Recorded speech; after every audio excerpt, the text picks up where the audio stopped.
Your playroom is a milieu that holds the expressive therapies, that can be opened and closed, so I don't want to overwhelm them. And there's a whole range of different expressive therapies.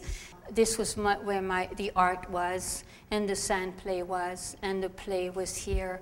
My rocking horse, the stage with my little gnome door over here, and the nature table and my dollhouse, so that the different expressive therapies and the possibility of small spaces and big spaces.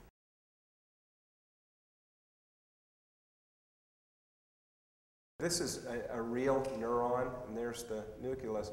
Can you see the little red dots? Each one of those little red dots is a neural connection with another neuron. A single neuron can have 15,000 connections.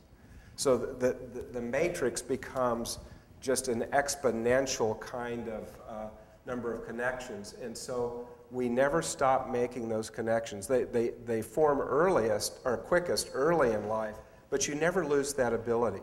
And because of that, there's always hope and always improvement available to people if we create those positive experiences.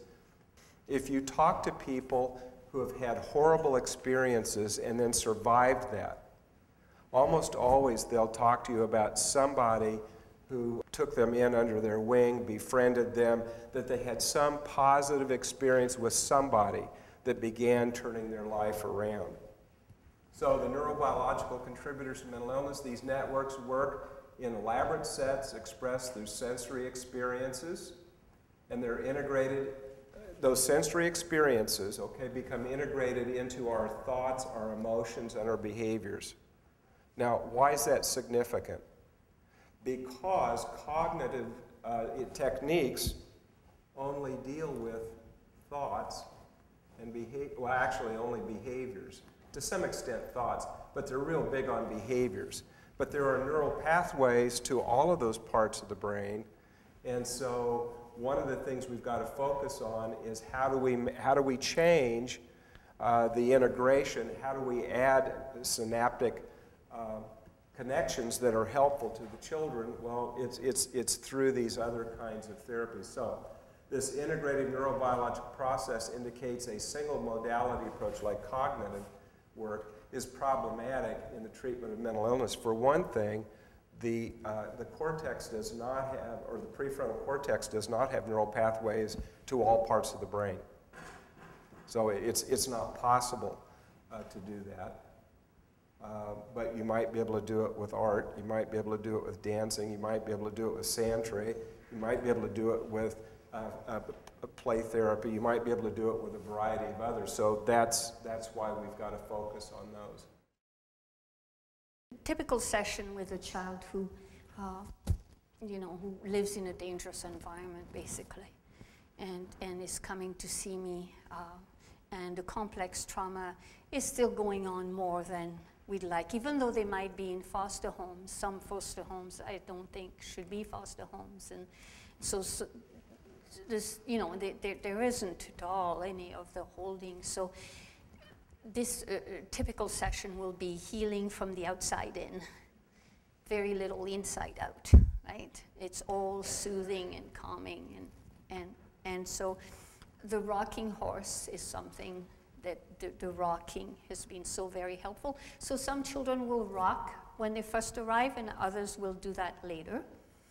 Some children will decide to go to in the glider, and they might stare, and then put a blanket on and start. They're comfortable with talking, some of them, even though we're not addressing things, but it feels safe. So you stay with what feels safe to them. You see how you're giving the opportunity for them to get as much nurturance from different sources as much as they're comfortable with. And there's a total freedom to take it or not.